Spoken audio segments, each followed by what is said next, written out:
Hi everyone, and welcome to Coconut TV. I'm so excited to be back with you this week, still from the Course in Miracles conference in New York. And I'm so grateful to Tony for putting on this amazing conference. And I'm also excited because I'm having the opportunity to interview every single week Course in Miracles teachers. But in this case, I have the honor and the privilege to interview the author of A Course in Love. And I am so grateful because this scribe that came in through this amazing woman is being truly helpful to the world and to really understand the Course in Miracles better, as it's we're considering like an extension of A Course in Miracles. So I want to introduce to everyone Mari Perron. Welcome. Welcome. Thank you. Thank you, Mari. I'm really happy to have you here. I met her yesterday in person, and I was like, yeah, we just have to have you on Coconut TV. And I know that this interview is going to be truly helpful for many. And I was telling everyone I want to meet Maria because I had seen you do an interview. So. Yeah. You had said you had seen me do the interview with Kevin Rice in Miami. Exactly. So now you're here. I'm here. That's how Holy Spirit works, yes. right? You probably saw the interview. You never thought, well, I don't know if I'm ever will be interviewed on that show. And I was very surprised to find you were here. Yeah. And here we are. Yes. Here we are. We're doing something every week, which since the conference is the present love, I thought that this exercise is so beautiful because we can't really think or think up a topic or think about what we're going to say because we're going to pick the topic out of a goodie bag. I call it a goodie bag. And we're just going to pick a topic and we're going to riff about it a bit, just talk about it. How is it in alignment to the Course in Love? I would love to share practicality. I love for people to take away how to really practice this, which I've heard that the Course in Love has a lot of practicality to it, understanding forgiveness in a whole nother way. So I'm excited. So let's see what Mari gets. She won't get sex because Earl got it last week, so I think she is saved from that. You already heard there's been a little consternation about having to do this, and I said, Maria, can't we just have a conversation? She was trying to get out of it. I was like, no, I think we'll stick to the topic, and she was good with it. She's like, okay, fine, let's see what you got. Oh my. Peace. Peace. That's a wonderful one. Well, I don't have to worry about that one. Yes. Yeah. So what would the Course in Love say about peace, or how would it relate to peace? The whole book relates to the peace, right? Yes. And how, maybe the other thing we can talk about for the second part is how can people live this experience in a more peaceful way? Because we know that a lot. Yes. People are suffering. Yes. It appears they are, because it's not the truth. So share with us. Yeah. However you would. Well, A Course of Love has sort of what I would say are three main things, and one of them is being who you are. And so that piece of being who you are, being who you truly are, that is a piece that we're all looking for, I think. You know, it's like, I just want to be who I am. People say, I just want to be who I am. And it's like, well, why is that so hard? You know, we don't know ourselves. And A Course of Love actually does have a little bit of a different, I would say, ending than A Course in Miracles. Because A Course in Miracles kind of says that this course can't take you beyond the ego. But A Course of Love begins with taking you beyond the ego by appealing to the heart. So we are immediately brought into leave the ego out, learn from the heart. And so I always think of it very much as a feminine way, that we've moved out of the mindful way, which I think creates a lot, what creates more lack of peace than our thoughts? So we move out of the mindful way and into the heart, and that receptivity of the heart. And so I'm very, very excited about that, and I believe that peace comes with knowing ourselves and in relationship to. I wanted to bring that point up because A Course of Love is about union and relationship. So rather than sort of being this vertical, we're going to ascend and we're not going to be concerned about these little lives here, it's about incarnation. It's about bringing the divine into the human. And so each relationship is our opportunity to be with the divine. So beautiful. Yeah. And what's coming for me about peace, and I love the way that you said that you can experience peace by really accepting who you are and being. And I think that has a lot to do with self-love. Yes. And I feel that the Course in Love, as well as the Course in Miracles, is all about self-love, because as you are learning the self-love of your spirit, of who you truly are, it just automatically extends. So it's not only being of service to yourself, but to the whole sonship. Right? I also felt, because I always say authenticity is so sexy, you know? Exactly. And I like that. That's how you started with. You're like, you could feel peace when you're authentic, when you're really who you are.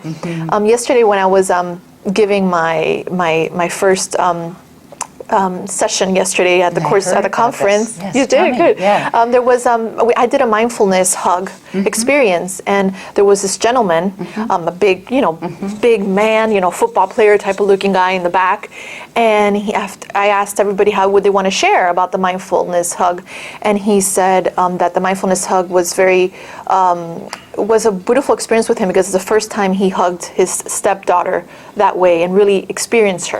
And he started even having tears and started to get very emotional. Now, it was so beautiful, because I think it relates to what you're saying. I was able to really experience this man because he was completely opened his heart.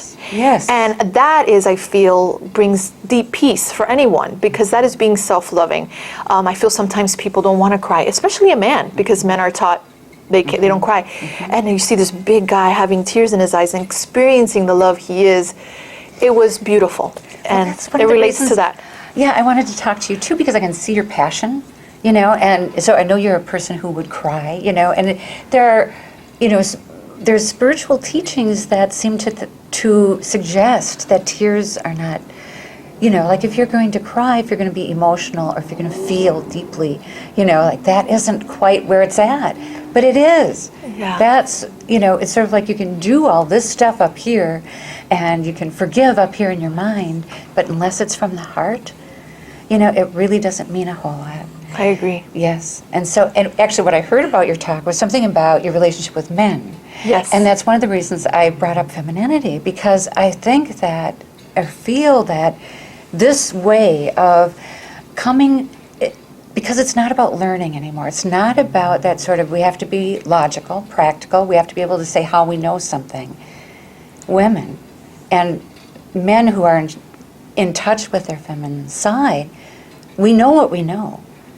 We might not be able to tell you how we know, but that is so much a part of the divine speaking to us. And I agree. So I want to encourage that. Yes. Yeah, and I appreciate you brought that up, because yes, my talk was, a lot about, and I think a lot of women could relate to this, is about giving away our power and having men be our God. Like men were literally my God, and I would really lose my peace because I was giving away my peace. Gave away yourself, probably. Yes. Of course, many times. Me too. Yes. Yes, I think we could all relate to this. Yes. So now that we're on that topic, what how would you express this to men and women all over the world about this thing of really looking for completeness outside? I think it got really popular with the movie Jerry Maguire, when he said to Renee Zellweger, it even was a song, "You complete me," right? Yes. And I think that kind of translates out even more, that it kind of, I liked it for so long because that's what I was doing. I was like, oh my God, how romantic. Not. Lose my peace right away. Ding, ding, ding, ding. So what would you like to share in regards to that? Because you know why? Because this will be for me. Yeah, I'm still working on this topic.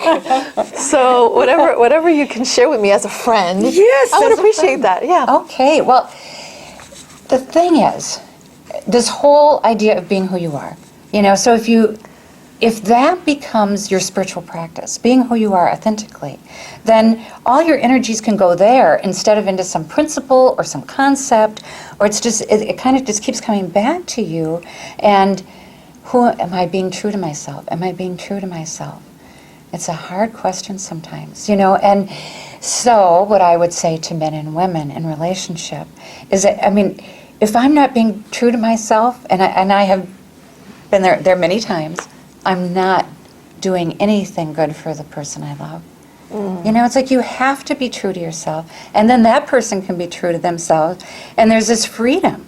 But if you're tied up together and, well, I want to please him and he wants to please you, and you don't really know what each other thinks, you do these things, Yeah. As you can see, I get a little bit emotional. Yeah. Why? Because I know. Because I feel that when you, what I heard is that when you say, "Is this being true to myself?" Yeah. It's so helpful because at that point you're like, "Is this action coming from love?" Yes. Is me maybe thinking about going into this relationship? Is it being loving for myself, Yes. or loving to my true self with my true Yes. essence? Is this self-loving? And I want to say, as your true self as Maria, Yeah. because there's this sort of disconnect these days of, I'm not that person. I'm not this human being. But as you are. You are this human being too. You are Maria and I am Mari. And we can only have relationship that way. So I don't want to be spiritual with somebody who's only up here. I want this. I want human connection as well as divine connection and love. And that's what I want with, friends, with men, with, anybody who's reading my book. I don't want hierarchy. I want companionship and relationship and being able to be who I am and to accept who another person is.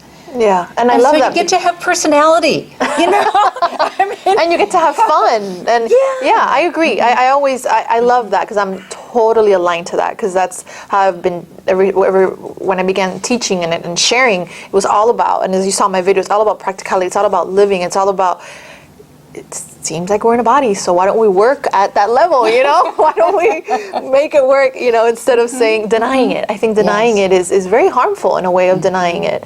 And I think there's so much freedom and healing when we are taking it to the level that you're expressing right now.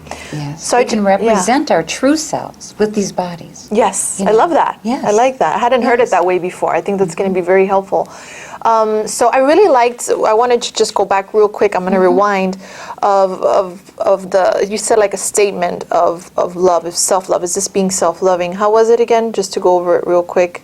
Being true? Being true. Is this Am I being true to myself? Good. Yes. So going forward, everyone, for the practicality of this, because I feel it's so helpful, is always ask yourself, it doesn't even have to be in a relationship, it could be in anything in life, is this being true to myself? Yeah. Whatever it is. It doesn't just have to be relationship. Exactly. That's a very... But everything very, is relationship. Situations That's too. true. Yeah, Relationship with everything, yeah. Good point. I love it. Every week we do something I call another surprise mark. It's called the Cocoism. And the Cocoism is an affirmation. Okay. A weekly affirmation that we choose, and you could have time to think about it. It's just something that people could use all week to have as a tool. So it can be related to peace. You could probably have peace in the affirmation if you would like, but whatever you would like. Okay. I'd like to share my favorite quote from A Course of Love, very short. It's like, you have to share who you are to be who you are. Perfect. Yeah. You have to share who you are to be who you are. Beautiful. Thank you for sharing yourself with me. Thank you. Mari, give me a hug. You see, that wasn't too bad, right? To pick a topic. Just We wandered. Yeah, that was fun because Mari, when she approached me today, she's so cute. She was trying to get out of it like a little girl, trying to get out of picking a topic. And no, I wanted to get into depth. I wanted to get to know her. Yeah, and you did. You did. You got me to cry, so you're doing well. Thank you so much for being here, and thank you for joining us. I'm sure this. I could say this video was truly helpful. And I'll see you next week with another course teacher on a hot topic. Till next time.